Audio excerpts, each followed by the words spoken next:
But now let me get to my my unpopular opinion.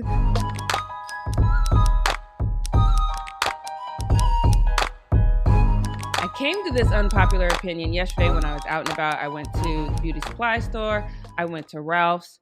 And when I went to Ralph's, you have cashiers, you have stalkers, you have baggers, you have security guards that are out there working. I think we need to bring the NBA back right now. So the NBA is looking at a 25-day return to basketball plan once the clearance is given. Yeah, here's my plan.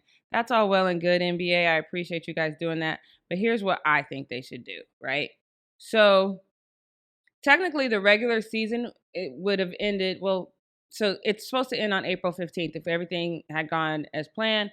April 15th would have been the end of the regular season. April 18th would have started the playoffs. So I say let's move games to each team's practice facility. Although every team has already been tested, let's test them again. Let's test coaches and let's test their families as well, so we can know that nobody in their immediate circle has the virus. And then let's resume practice starting April 20th for a week. Then let's play 7 games, 7 regular season games. If you are more than 5 games away from a playoff spot, you're not playing. I'm sorry, your season is over, right? So that would mean that it would exclude the Golden State Warriors, Phoenix Suns, and the Timberwolves in the West.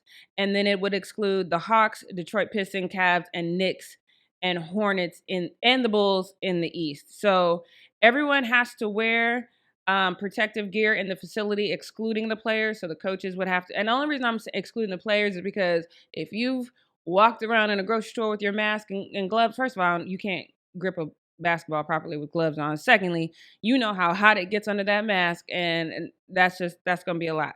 So no press in the locker room, no fans in the facility. Just make sure it's televised. So obviously camera people and anybody on the production team would have to be tested as well. They would have to be a safe distance away from the players and have them lenses where they can zoom in and see what's going on.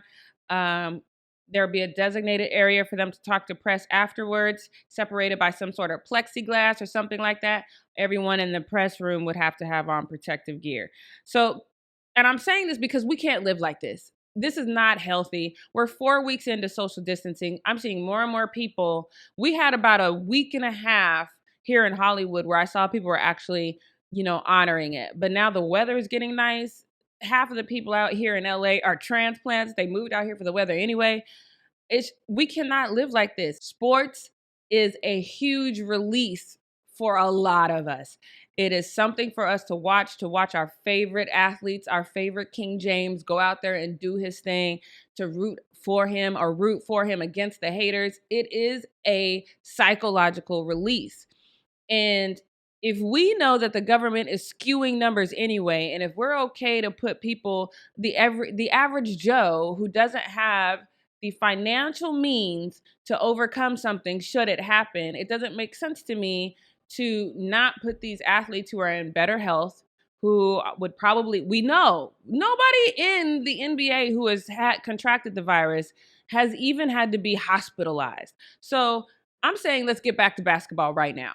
Well, not right now. On the 20th, let's start practice and let's go with it. Because again, we cannot live like this forever. We don't even know if these numbers that the government is releasing are correct. China, which has 1.4 billion people, has less deaths than we do.